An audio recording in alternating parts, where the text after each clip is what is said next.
নমস্কার বন্ধুরা, এসএস দাস কিচেনে আপনাদের সকলকে স্বাগতম। আজ নিয়ে এসেছি ধাবা স্টাইল রসুন মেথি। এই রেসিপিটাই আজ আমি আপনাদের সাথে শেয়ার করব। নিয়ে নিয়েছি পরিমাণ মতন ছোলার ডাল। এই 50 গ্রামের মতন ছোলার ডাল নিয়ে একটু হালকা লাল করে ভেজে নামিয়ে নিলাম। বাদামটাও তাই নিয়ে নিয়েছি, চীনা বাদাম 50 গ্রামের মতন হালকা লাল করে ভেজে নামিয়ে নেব। এবার দিয়ে দেবো কড়াইতে বড় চামচের 1 চামচ ঘি মেল্ট হয়ে গেলে দিয়ে দেবো রসুন কুচি আর দিয়ে দেবো একটা শুকনো লঙ্কা। যখন একটুখানি ফোড়নটাকে নাড়াচাড়া করে ভেজে নেব, যখন রসুনের কাঁচা গন্ধ চলে যাবে তখন দিয়ে দেবো মেথি শাকগুলোকে। দিয়ে দেবো পরিমাণ মতন লবণ। মেথি শাকটাকে ভালোভাবে নাড়াচাড়া করে ঢাকা দিয়ে দেব। এবার মশলাটা বানিয়ে নেব।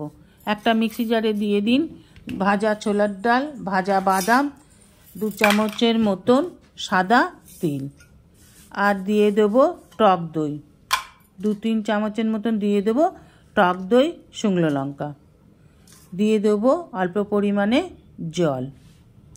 সব কিছু মিশিয়ে নিয়ে এবার মশলাটা পেস্ট করে নেব। শাকটা ভাজা হয়ে গেলে শাকটাকে নামিয়ে নিতে হবে। এবার ওভেনে আর একটা কড়া বসিয়ে দিয়ে দেবো সাদা তেল। তেল গরম হয়ে গেলে দিয়ে দেবো ফোড়ন, শুকনো লঙ্কা আর গোটা জিরে ফোড়ন দেবো। ফোড়নটা একটু নেড়ে চেড়ে নিয়ে ভালোভাবে দিয়ে দেবো পেঁয়াজ কুচি দিয়ে একটু ভালোভাবে নেড়ে চেড়ে দিয়ে দেবো রসুন কুচি, দিয়ে দেবো পরিমাণ মতন লবণ, দিয়ে দেবো টমেটো কুচি দিয়ে সমস্ত উপকরণগুলোকে খুব ভালোভাবে কষে নেব।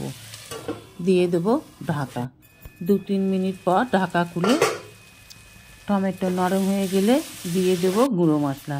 দিয়ে দেবো হলুদ গুঁড়ো, জিরে গুঁড়ো, লাল লঙ্কার গুঁড়ো, গরম মশলা গুঁড়ো।